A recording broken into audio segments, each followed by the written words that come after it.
edition of WPRP. I'm Neva. And I'm Allie.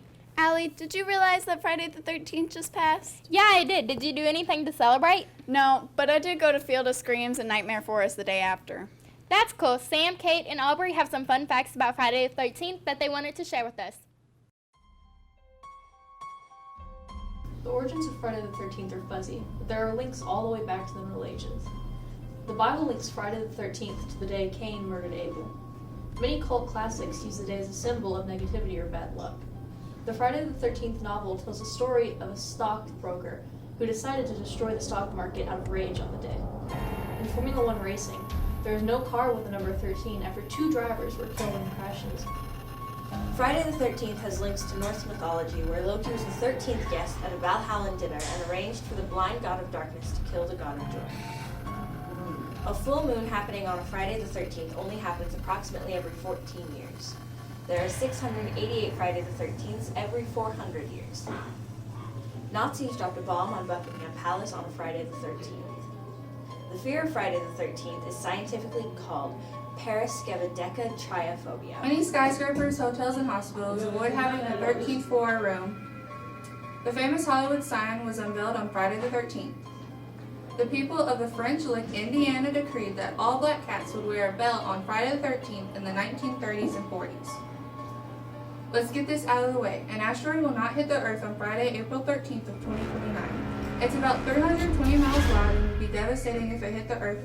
In 2004, astronomers gave it a 1 in 60 chance of collision, but new data reveals it will miss us entirely. So we all know that here at PRP we love tradition. Yes, we do. Our annual PRP Powderpuff just passed, where the girls played football, seniors, and juniors. And the boys dress in drag and support our girls as well as compete against their fellow schoolmates. Which is also seniors against juniors. Sam, Kate, and Aubrey have that piece for us.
Just like our juniors and seniors kick some butt, the soccer team is kicking balls into the goal all season long. Caleb has that soccer highlights for the boys' team. Panther FC is the school's soccer team, and this year they have a lot to look forward to. Although they were not first in the district, there are definitely signs of good things to come. They had back-to-back games this Monday and Tuesday against Portland Christian Academy at PRP and Fairdale High School on Tuesday. Monday's game was nothing short of a resounding victory, 1 goal after another.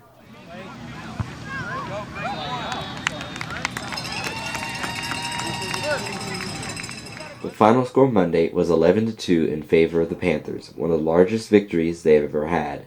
Tuesday was a different story. Instead, a string of opportunities, but to no reward. In regulation, that is. The game continued on into 2 overtimes. The Panthers had a 2-minute surge of multiple opportunities, starting at 2 minutes and 22 seconds of the second overtime. Oh! Kick it in! Come on, somebody! Oh, that was good. Put it back in, put it back in. Put it back in. Come on, somebody. Come on, come on. Wait. I want us to win so bad. Stop! Come on, somebody. 1 minute, bro.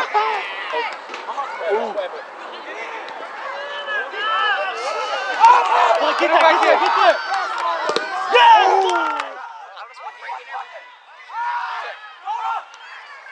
That's ours.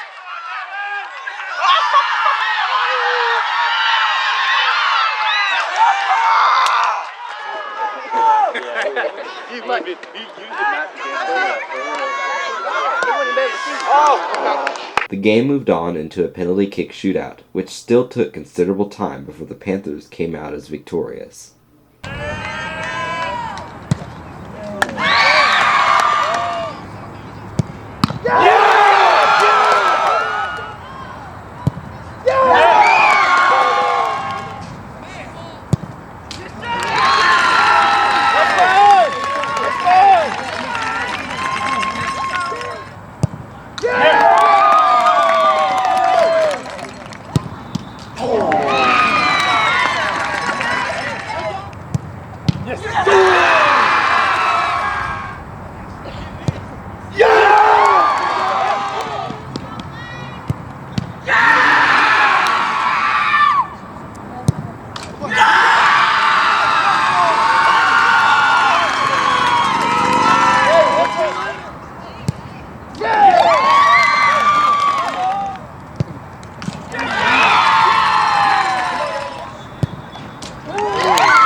And that was huge. The Panthers have had a bad history of losing to Fairdale by narrow margins very late in the game.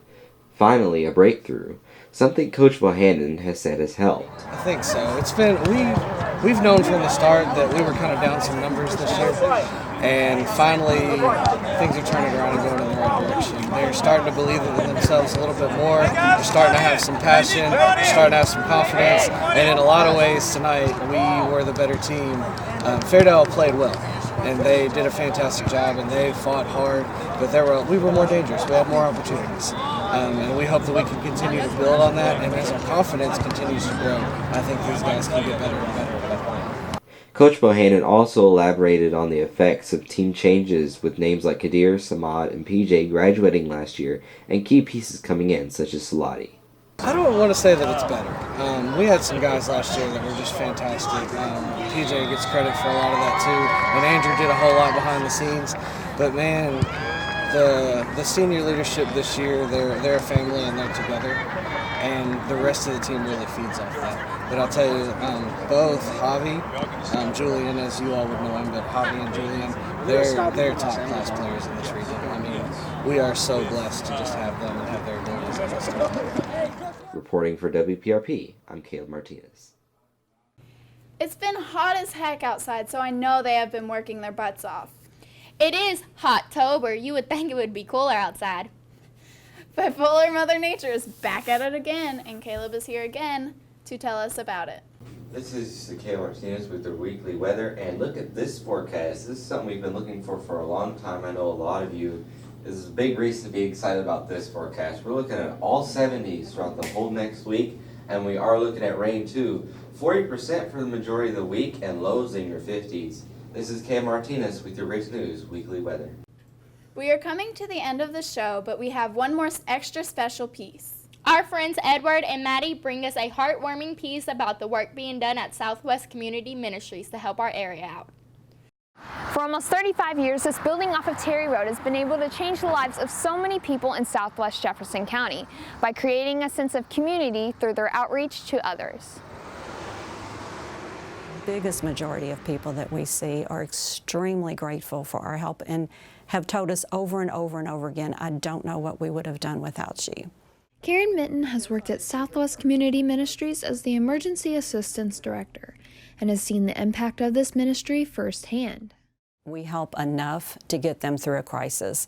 If we weren't there to help them through that crisis, they would just continue. The crisis would grow, they would get further and further in the hole to where they could not get out. And they would have electricity turned off, water turned off, they would be going without food, you would have seniors not being able to have homebound seniors not being able to get hot delivered meals to them. You would have people that are being homeless because they couldn't pay their rent. It would be absolutely devastating. One of the people whose lives have changed by the work of this ministry is Alicia Rudin. They have helped me out a lot. I was in a really bad situation with roommates where I had ended up illegally being evicted, going homeless with my daughter. And they helped me get a residence. They helped me get situated with food, helped me get back up on my feet, and even helped with some certain programs. The change that was brought to her life is the mission of this ministry.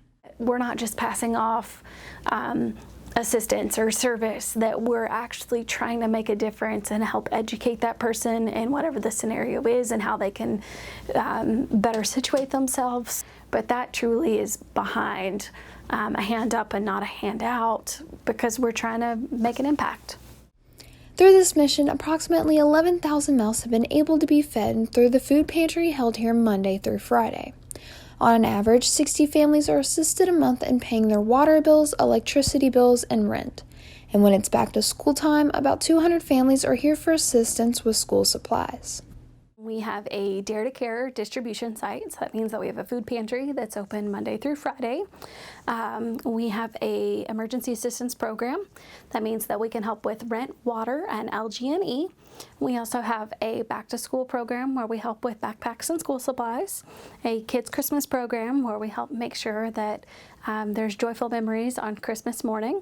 And then we have a Meals on Wheels program delivering hot meals to seniors Monday through Friday. And we have our self-sustainability program trying to help people get back on track, teaching financial literacy and things of that nature.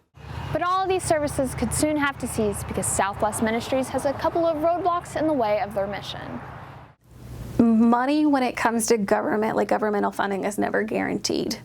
But in a case where we've been around for 35 years, I really hope that we can advocate enough and get enough SWCM ambassadors to help us talk about what it is that we do here in order to maintain that funding, because it has been threatened and it's still not safe. And according to a 2016 financial statement, that would mean about 1/4 of funding would be cut. That could now end the helping hand that was out for Alicia. And without, honestly, them reaching out to help, I wouldn't have my child. I was facing a bad case with CPS because my ex was abusive. I would have lost my child if it wasn't for them. We don't frivolously spend money. Like I said, we keep our overhead as low as possible. We try to help people as much as we can. Southwest Ministries encourages people to first volunteer your time, and if you can't, they recommend donating to keep a helping hand up. I'm Pleasure Ridge Park High School correspondent Madison Weiss reporting. That was a great piece, so make sure you reach out and give a helping hand for the ones who need it most. Well, that's it for today's show. See you next time. Have a great weekend, PRP.